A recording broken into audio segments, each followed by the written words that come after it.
About that. If only there were some people here that could tell us something about that trailer. If only we had some people backstage right now that could tell us a little bit about the trailer we just saw. Like, say, like, two people who, back in 2008, were just, like, randomly working on stuff out of Skywalker Ranch, wound up meeting each other, talking, finding out they had a lot in common, and I don't know, sort of creating an entire television world for Star Wars. Maybe we have some people like that. You've seen them on multiple panels throughout the weekend, but now they're here on our stage to talk about all things Star Wars. You know them, you love them. It's Jon Favreau and Dave Filoni.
Good morning.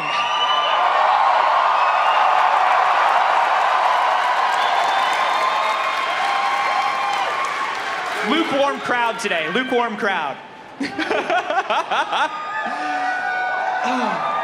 Wow, there's a lot more people here than I ever thought would be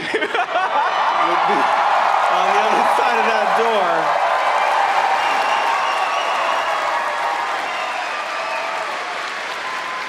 That's right.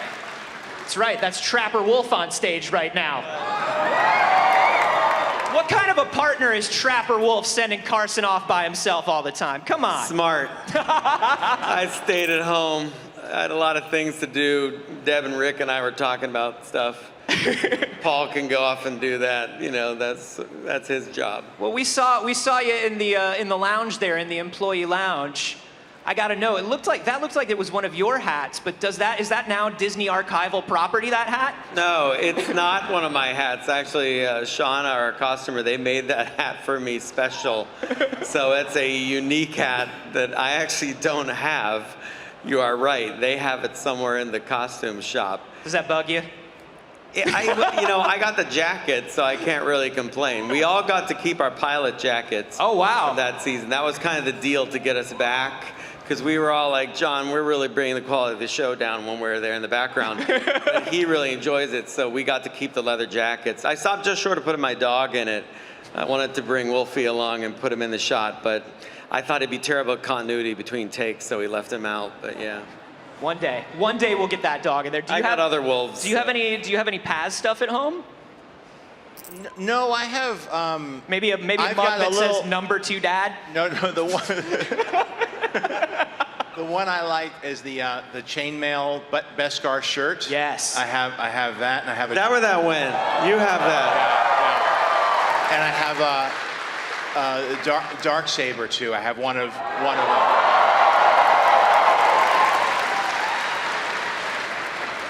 That's impressive. And a bunch of pop vinyls too. Those yes. are over there. Yes. They have some cool stuff, by the way. They got some great stuff. Yeah. So let's talk. I mean, first of all, Mando Season 3. You did a little watch-along party for people who were here last night of the latest episode. It has been so fun to watch the evolution of the show, the explorations of genre. I love that we got a buddy cop episode, a procedural. I love that you're exploring this space. How has the show kind of changed for y'all, and how do you kind of work that experimentation into it? Well, the big change is that we went from a very first-person, ground-level adventure with new characters and new planets slowly working our way into weaving ourselves into the fabric of Star Wars more as we introduce some legacy characters into the second season. And now with Ahsoka coming out in August, we're in the same time period. So there's a lot of coordination as to what's happening within that time period. And so we try to keep and preserve the personality of what the show originally was, but every once in a while, the greater galaxy has to rear its head and affect the way things play out. Yes. And talking about that, there was a cameo that was particularly special, I think, to a lot of people here and a lot of people that I work with, and that was Jedi Master Kelleran Beck.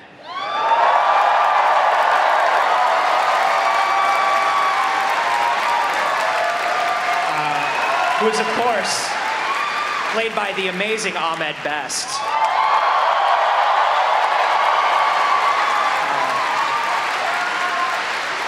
How did the decision to introduce Kelleran in as really the reason we have Grogu?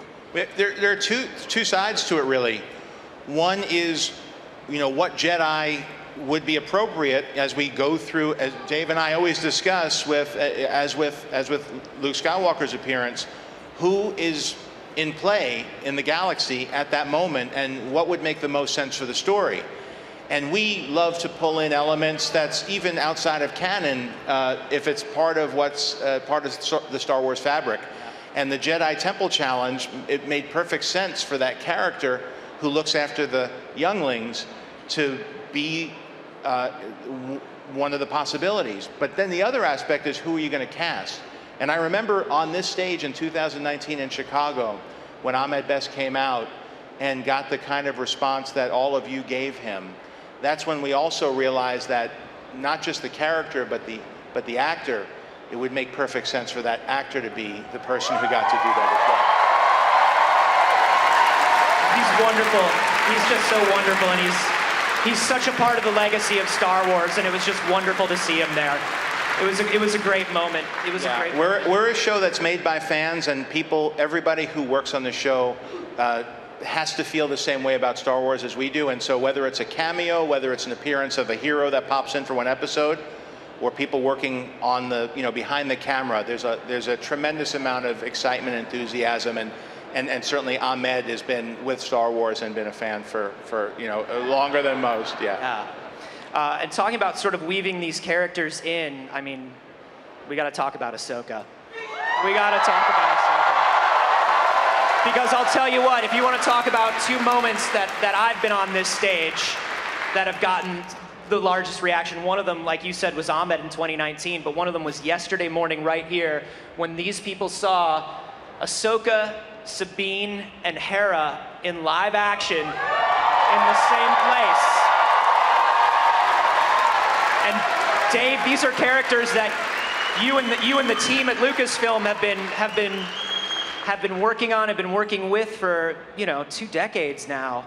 It must be wonderful to be bringing this show to the screen. Yeah, man, it's emotional. I gotta say, I'm just taking this all in. Yeah. I've been to a lot of these. I've never seen so many people, and I'm just looking.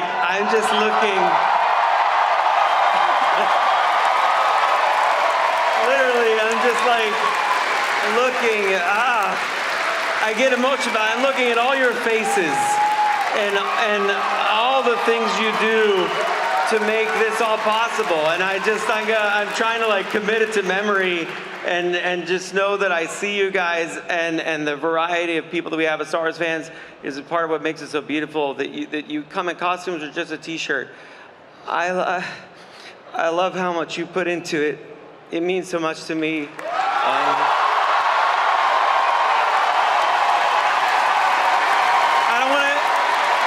Because I get it. I really get it. John gets it. If I wasn't sitting here, I swear to God, and people say it, and I think we all know, but I would be out there. I've been out there. I appreciate the effort you make just to be here with us. And just let me say that. And thank you so much for supporting the work that I've been a part of. and through Star Wars all these years and these characters, and to have them in live action, it doesn't happen, without you supporting it for all this time and wanting it. I get to do these great adventures with John and everybody else because of that support, and it's a real privilege. So thank you.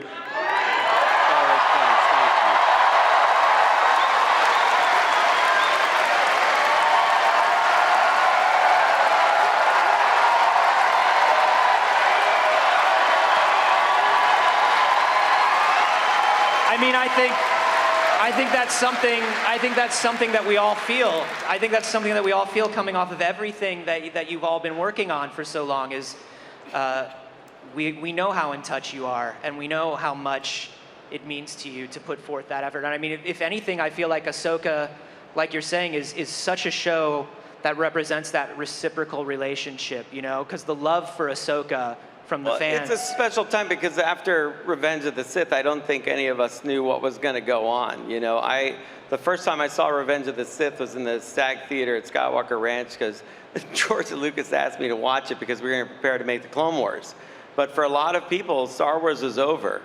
But if you were a Star Wars fan, you know that we used to have a pin that went around conventions that Star Wars is forever.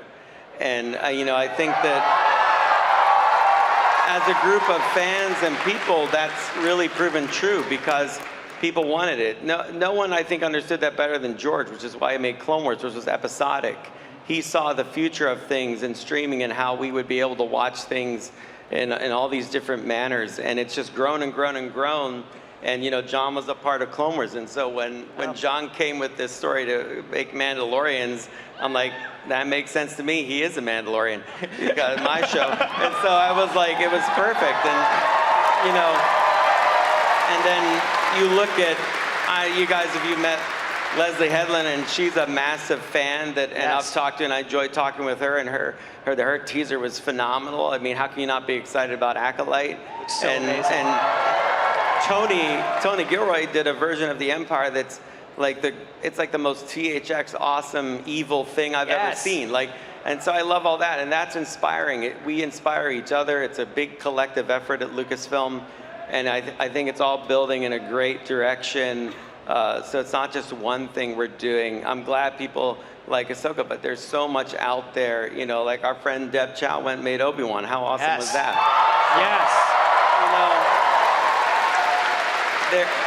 And I get to watch those shows, which is super cool. So there's no one dimension of this that's just better than the other. It's just all great, and we love it. And I mean, look at it. This thing has grown. I mean, there's a Tauntaun over there. You believe that? Yeah. We just take that for granted now. It's Tauntaun. But it's like, no, it's really cool. I feel like I'm on set with the video wall back there. I know. The set and the oh my gosh. I'm gonna let you know that if you push right next to the blast doors, well, we've got this first of all. Yeah, I'm gonna let you know a little too real these that days. if you push that white button when you're on your way out, something's gonna happen. That's all I'm gonna say. That's the last button you touch when you sell it that way. Something's gonna happen. That's all I'm gonna say. All right, you're pushing it. But talking about, like you're saying, that building this sort of now, it's always been a connected galaxy, but now sort of bringing it to television and to Disney Plus, and we're seeing The Acolyte, and something that I've been particularly interested in is Skeleton Crew. Because it feels to me like those big, magical adventure movies that were such a genre in the 80s. I feel like a Willow, like an Amblin production, like a Goonies, something like that, where it's like my entire family, we would watch those movies over and over together, and they had a very particular tone. And I feel that tone from Skeleton Crew. Was that a particular thing that you wanted to see in it? That's exactly what John Watts and Chris Ford had pitched, which was, an Amblin movie that starts off from the perspective of what's it like for ordinary people in the suburbs in the Star Wars galaxy, and launch them into an adventure. And what I like about it is that, and as George always did, there's an entryway for younger viewers too, but you have to create a world that still feels like Star Wars and that still feels dangerous and could sit alongside of all the other shows. And so it's just wonderful to see things from different perspectives, and Star Wars allows you to do that because the world is so full, so rich, so lived in. You could put the camera anywhere And if you're doing your job, you should be able to look at from any angle and feel that same feeling that it's authentically Star Wars. Yeah. Well, it all looks very, very amazing. Yeah. Obviously, we cannot wait to see more. Obviously, we will have to wait to see more. I remember on the panel yesterday, somebody said, yeah, and you're going to be able to see it soon. And Dave said, not so soon. Yeah. Not so soon. Right back to work next week. I mean, we got so much editing to do and visual effects, but it's fun. Every day we're looking at that galaxy with a microscope trying to, figure every detail out, and it's very fun. The stuff coming in, ILM's doing great work. We got great wizards making magic happen, so I'm real excited for you guys to see it. I can't wait. Can't wait. Well, we are excited to see all of it. Thank you so much, Jon Favreau and Dave Filoni.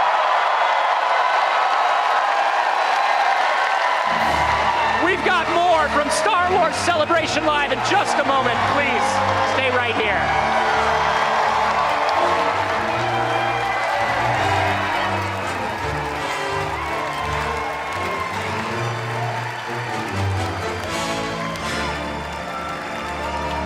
In threes around here.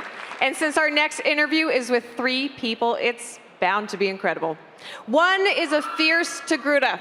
The other is a Mandalorian with an art degree. And the third is making their Star Wars debut as the live-action version of Hera Syndulla.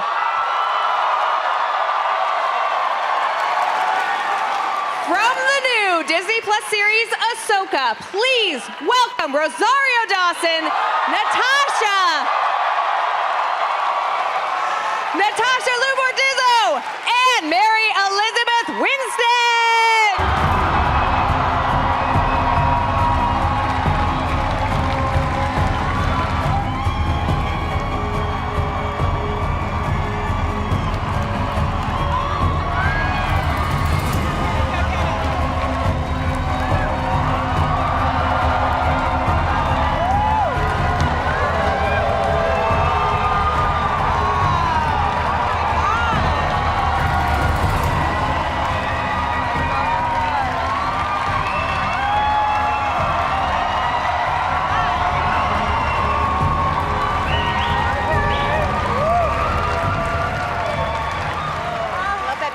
Forging something. I'm excited. You know what? You're Ahsoka. You can forge whatever you want. You go ahead. You I'm make ready. a helmet for Sabine. You do whatever you would like to do. Love the tools. Hi. Welcome. Hey, Ooh. I see a lot of Ahsokas in the crowd. There's a lot of Ahsoka love today. I know. Oh my gosh, I love it. And a Hera. And I know I saw Sabine earlier. Where's my Sabines at? Where are my Sabines? All right, they all left the building. It's okay. We got you. We got you. I'm the only Sabine. Yeah, we got a lot of Sabine love.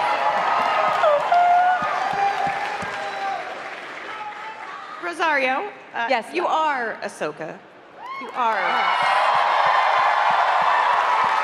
I am no Jedi, but I am Ahsoka. Now, you spent quite a few years with the character already. Yeah. First playing her in live action in The Mandalorian Season 2. Yes. I imagine you've gotten to know her quite well. Yes, very, very well. And she's left quite the impression on me. It's definitely been, I think, a lifestyle change. I meditate every day. Ming would prefer if I trained every day still. But we did a lot of that during it, and I'm looking forward to it. If you guys love it enough, hopefully we'll get a second season and get to do it again. I feel like I manifested this role, so I'm just throwing it out there to keep manifesting. Keep manifesting. Keep manifesting. Season 2. You did. I think you brought up Ahsoka years and years ago. I did, in an interview, and now here we are. Fan cast, Boss Logic made an image of me as the character, and I retweeted it. It got to the attention of Dave, who saw it and was like, actually, yeah, she does kind of look like her, and kind of kept it back of mind because I was so passionate about it. And then when Mandalorian came up, I got the Skype call. The Skype call. No, Natasha, the last time you came to Star Wars Celebration, I think you had recently gotten the Skype call. because you had just been announced as Sabine. And you were, I think, 3 weeks into production at the time. How has your perspective on Sabine Wren changed since those very early days when you got the first script, got the first look at what you would look like in live action? Oh, when I was at Celebration a year ago, I had just started to familiarize myself with the character, so it was very strange, like celebrating something that I was just learning. And we've been through a lot together, Sabine and I, and quite a journey. I think she faced a lot of demons. She faced herself, and she overcame a lot and found hope again.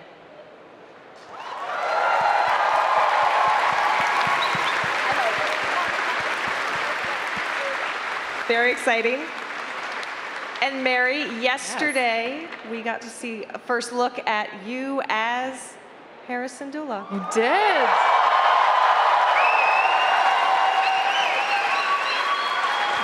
A lot of Heras in the crowd.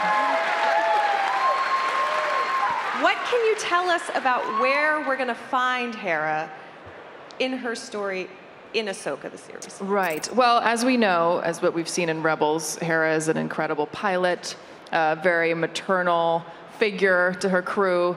She's our space mom. She's space We love her. mom. Yeah, I'm proud to get to play a space mom. And so we get to kind of see her advance from there. You know, she's a general, she's a leader, she's become somewhat of a legend in that role. And so it's pretty cool to play someone that strong and also that like nurturing and maternal and kind. So it was like quite something to step into some shoes that were big to fill because she encompasses so much. So I felt very proud to have the opportunity to try and do that.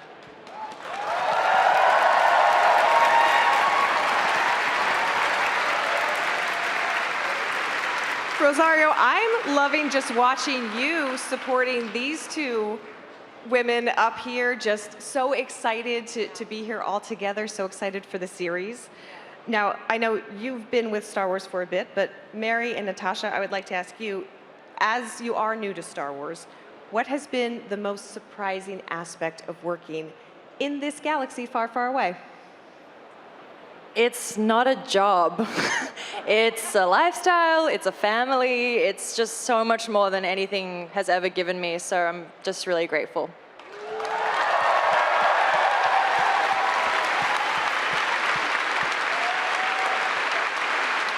Look at this.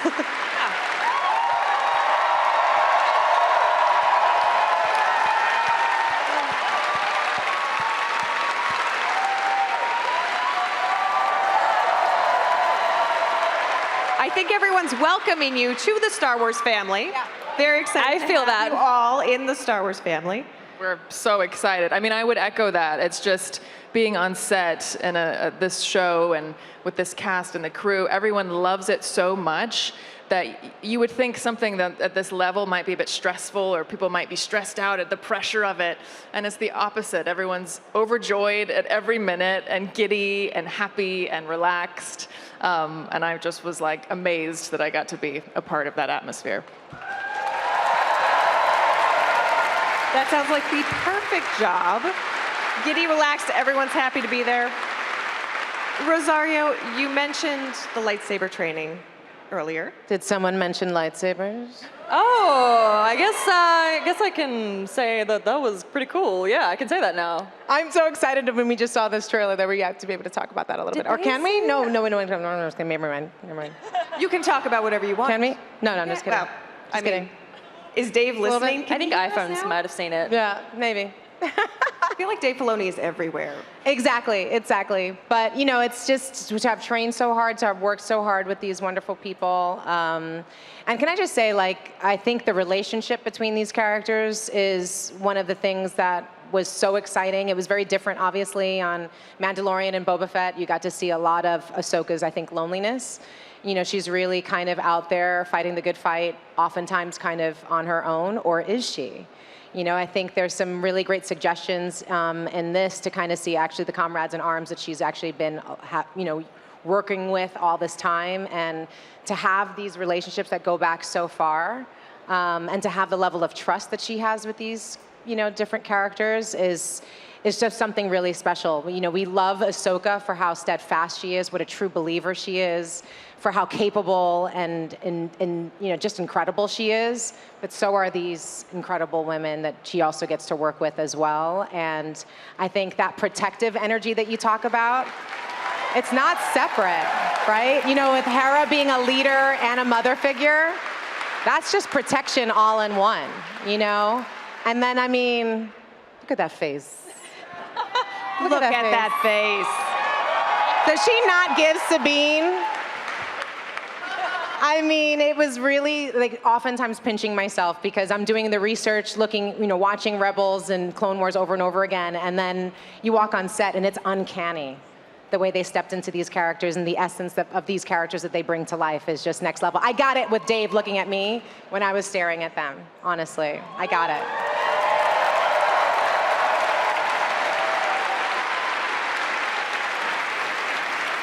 And I know Dave has mentioned that. He's brought that up a time or two. Now that we've mentioned Dave Filoni a couple times, I feel like he's just going to appear out of a puff of smoke like in the middle of the forge. But whether he's listening or not, whether he's watching the live stream, whether he is just backstage and he's going to greet us when we come off of here, is there anything particular that you've learned about your characters from Dave Filoni or anyone else in the Lucasfilm Star Wars family that changed how you performed, how you portrayed that character on screen? I hung on every word that came out of his mouth, I think. So I think I tried to take everything he said to me. And really, I don't think he never gave any notes that were like, you've got to play it this way. He just, like the way he is, he has conversations with you that are very relaxed and fun. And everything that he would say, I was sort of in mental notes in my mind. Because he's so brilliant, but he's so kind. And so he's not too strong-armed about it. He just is sort of an open book. So you can ask anything at any time, and he's just this well of information.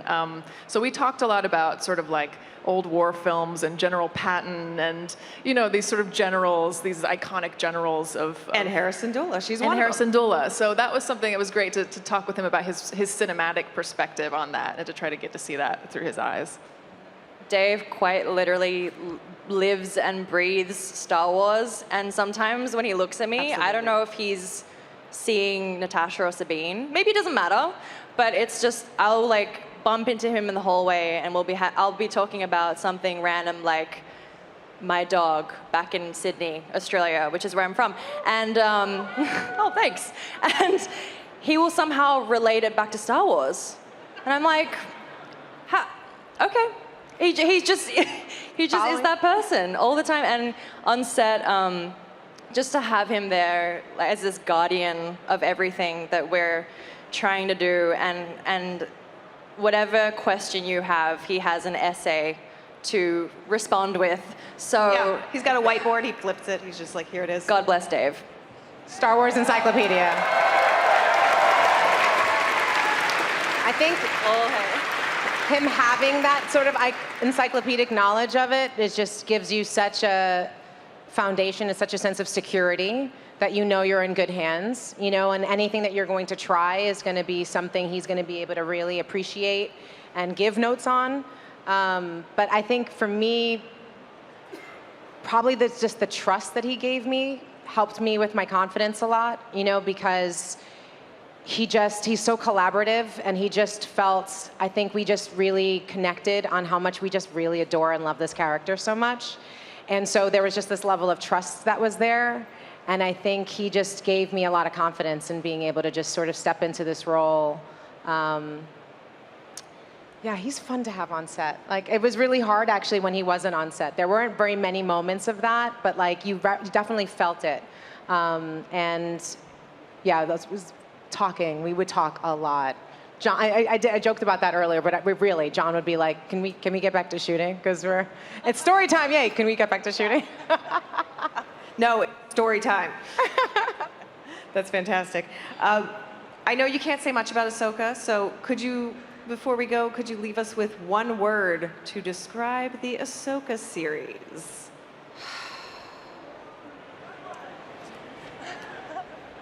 I feel like it's majestic. There's like, it's very majestic to me. Great answer. Badass. Yeah, yeah. That could be Sabine or Ahsoka the series, but yeah, we'll take it. We'll allow it. Intense. Like, I don't know. Yeah. All right. Woo. We don't pull any punches. I'm just letting you guys know. All right. It's full on. Be prepared. Be prepared. Well, I am very excited to see you all on screen soon, and I know the rest of us are too, right? Wars, our next guest voiced the Mandalorian Gar Saxon. But as most of us know, he dead. But that doesn't mean Ray Stevenson can't come back to Star Wars and play another character in live action. And he's coming out with someone else who was presumed missing from animation and is now returning in live action as Grand Admiral Thrawn from the new Disney Plus series Ahsoka. Give a warm Star Wars celebration welcome to Ray Stevenson and Lars Mikkelsen.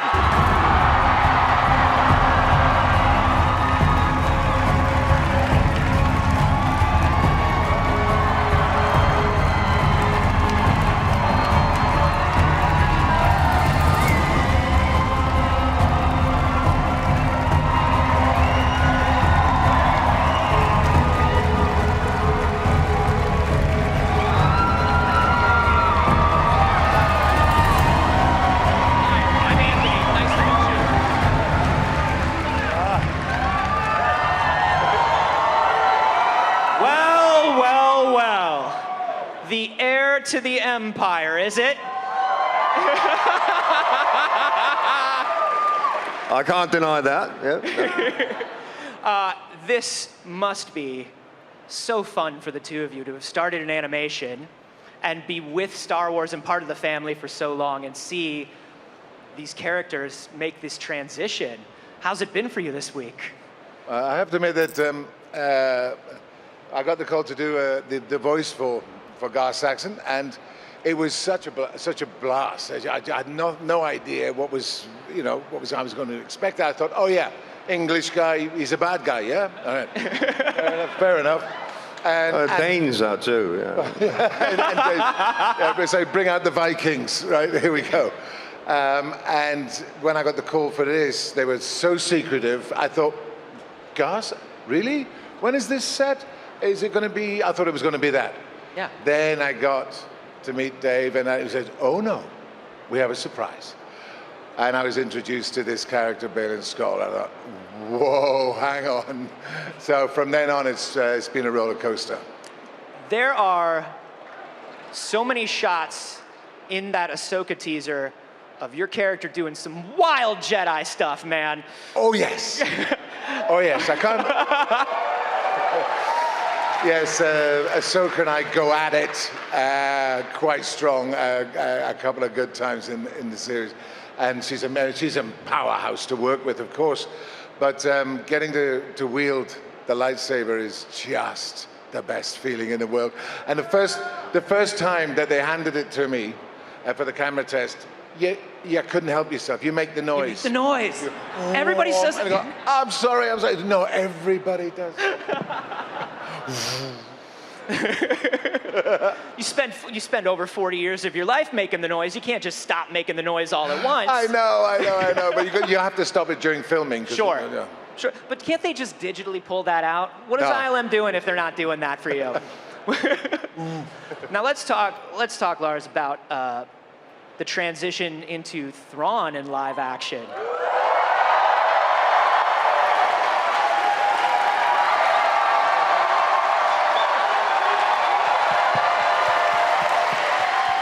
Everybody's our favorite sneaky blue son. Our favorite sneaky blue son. Yeah. He is a character that is wildly loved. Yeah. And has such a long history to him. Yeah. Tell me what it was like to first be approached for Rebels and now to be here doing it again in Ahsoka. Well, I mean, Rebels is it 5 or 6 years ago, I think, yeah. When I got approached by Dave for that. I didn't really know what that entailed. I mean, how much work was that going to be? But throughout having done that, the character came more and more to life, for me at least, yeah. And we just hit it off over the Skype thing. I just immediately felt that connection because he's such a brilliant man. Yeah. And he just loves the creativity that we can provide. In terms of what the character was about, I mean, there's so many layers to that villainous character in a Sherlockian way. Yeah, he's so much smarter than me. So when I needed to do the transition into this, we had to think, how do we do this? How do we, transition this into live action? Because you can't really just adapt and do the same thing. But we've done as much as the same thing as we can, but adapted it. Yep. Nice. Did you ever think...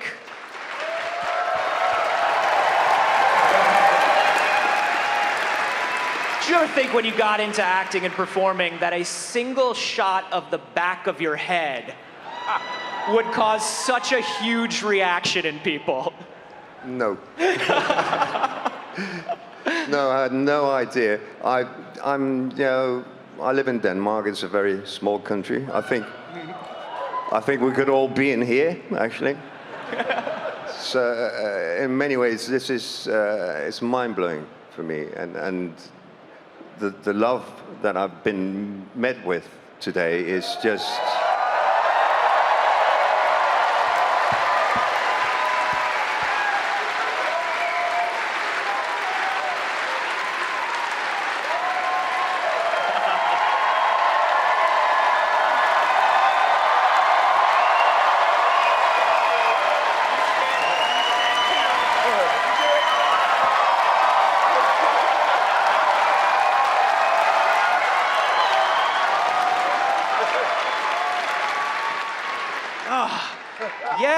It's what it sounds so cliche when we say all the time that it's being welcomed into a family, but it really is kind of like that, isn't it? It is. Yes. It really does feel that way. It does feel like that, yeah. And especially. And I mean, even when we did this shoot, I mean, because of Dave's brilliance, and I really mean what I said on stage. I mean, I've never been on a set with so much passion from everyone, to try to achieve the best we can with this. And every department cares so much. It's not just about their own departments, they're all part of it. And somebody from the makeup department sees somebody in construction who's maybe having a bit, are you all right? Do you need anything? There's no division as such. They're so united, so thrilled, and there's such long hours, but such amazing talent that's being brought to bear, and everybody runs around and says, oh, the costumes are showing, and they want to see, oh, the sets, there's a new set on stage. Doesn't matter what department you go and see, you can't wait, because everybody was so excited about that. Yeah. And enthused and supportive. Yeah, I mean, it really is like a lot of artistry at every level, and everybody is so excited to share that with each other, from everybody that's building props and droids and costumes and everything. Exactly. I mean, I would go on set and I think, who designed this? But then you look at the quality and you go like, who constructed it? And the costumes, they're works of art. Shauna was just like, she's a genius. You look really cool in that robe, man. Like, that's a good Jedi robe. Oh, my word. Oh, yeah. There are a lot of variations on Jedi robe, and I love what they say about characters. Yeah. And seeing you in like this gray, almost tweedy, you know what I mean? I know. There was you're not sure where exactly he's from, which part of the universe or the galaxy, but he has been part of it for he's been there as a presence, and then there's this kind of nobility about him. But is he a bad guy? Is he a good guy? There's something else other going on, which Filoni will be revealed. Well, speaking of making Dave nervous, here we go. I got a question. This is what we're going to do. We're not going to give anything away. We would never do that. But we could, for instance, you mentioned, Sherlockian, you mentioned sort of the Moriarty nature of Thrawn. if you were to name a couple characters that you took inspiration for your performance, and we can do this because we're not giving anything away. Go ahead, just name a couple characters maybe. Okay. It would have to be some Arthurian knight, some sort of legend, some quest that may be involved. Okay. But once again, Arthurian, they weren't all good. Exactly. That's right. Exactly. So who knows? Who knows? So who knows? I'd say someone along the lines of Sherlock. Yeah. Well, we know what you're about already. Yeah. You sneaky guy. Yeah. I love it. Well, I'm very excited to see more of your characters. Obviously, we have a bit of a wait ahead of us, but we're very, very excited. And I think it's going to be worth the wait, y'all. So thrilled. Yeah. Thank you so much. Ray Stevenson and Lars Mikkelsen.